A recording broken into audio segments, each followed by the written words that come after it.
ONGC নিজৰ ভুলৰ বাবে আজি আমাৰ 700 আমাৰ ভটিয়াপাৰবাসী 700 জনসাধাৰণে সমস্যাত ভুগিবলগীয়া হৈছে, যাৰ কাৰণে ঘৰ বাৰী নিজৰ পোহনীয়া জীৱ জন্তু সকলো ত্যাগ কৰি নিজৰ সৰু সৰু ল'ৰা ছোৱালীক টোপোলা বান্ধি আশ্ৰয় শিবিৰত আমি কি ধৰণে দিন পাৰ কৰিছো হয়তো ONGC আজি আমাৰ কোনো খবৰ লোৱা নাই। আজি 3 দিনে তেওঁলোকৰ কৰ্তৃপক্ষই আমাৰ লগত একো যোগাযোগ ৰখা নাই। আমি কি খাইছো কি বৈছো বা কেনে ধৰণে আমি জীয়াই আছো এই কথা তেওঁলোকে কোনো ধৰণে আমাৰ কোনো এজন মানুহৰ লগত তেওঁলোকে কোনো যোগাযোগ কৰা নাই।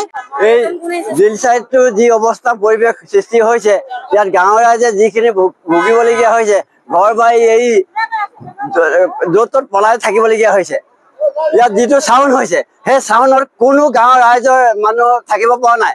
গোটেই বেমাৰ হৈছে, কাৰোবাৰ কিবা হৈছে, ল'ৰা ছোৱালীৰ পৰা আদি কৰি পঢ়া শুনাৰ পৰা আদি কৰি খেতি পথাৰৰ পৰা আদি কৰি গৰু ছাগলীৰ পৰা আদি কৰি গৰু ছাগলী ক'ত পলাইছে, মানুহ ক'ত পলাইছে পাত্তা নাই। সেইবোৰ ক্ষতিপূৰণ কিবা কিবি আমাক কোনে দিব, সেইবোৰ তেওঁলোকে দায়িত্ব লোৱা নাই। তেওঁলোকে ওপৰৱালাসকলে বেলেগ বেলেগ দায়িত্ব দি পিনি বেলেগ বেলেগক চমজাই পিনি তেওঁলোকে ৰং চাইছে আমাক, ৰাইজক ৰং চোৱাৰ কথা নহয়। তেওঁলোকে অতি সোনকালে দিল চাই এইবোৰ অতি সোনকালে বন্ধ কৰক। আৰু ONGC GM GCM সকলো আহি ৰাইজৰ লগত কথা পাতক। আৰু তেওঁলোকে ONGC কোম্পানীৰ যিটো মালিকে আজিলৈকে ইয়াত দেখা দিয়াই নাই। তেওঁলোকে ভাবিছে কি ৰাইজ মৰি যাওক আমি বাচো। তেওঁলোকে এটাই কথা গাড়ীৰ ভিতৰত আহিছে, AC গাড়ীৰ ভিতৰত আহি পিনি AC লৈছে, AC গাড়ীৰ ভিতৰত আহি তাত গৈছে, আহিছে চাইছে, আহিছে চাইছে গৈছে। সেইবোৰ হ'লে হ'ব নেকি? ইয়াৰ ৰাইজৰ কি গতি হৈছে, কি বিলয় হৈছে, কেনেকুৱা গতি হৈছে ONGC কোনো বিষয় কৰা নাই। ইয়াত যদি লাকুৱা গেলি কি হ'লহেঁতেন, ইয়াত দা কটা লৰাই হ'লহেঁতেন। কিন্তু ভটিয়াপাৰা ৰাইজে তেনেকুৱা পৰিৱেশ আজিলৈকে হোৱা নাই। ভটিয়াপাৰা ৰাইজে তেনেকুৱা পৰিৱেশ হ'লে কিন্তু ইয়াত শান্তি নহ'ব। চক এইটো গেছটো তেওঁলোকৰ হেমাহিৰ কাৰণে আজি ONGC হেমাহিৰ কাৰণে এইটো হেৰি হ'বলগীয়া হ'ল। আৰু এইটো যিটো গেছ ওলাইছে সেইটো কাৰণে আমাৰ প্ৰব্লেম হৈছে, মানে কি উশাহ ল'বলৈ দিগদাৰ হৈছে, চকু মেলিবলৈ দিগদাৰ হৈছে।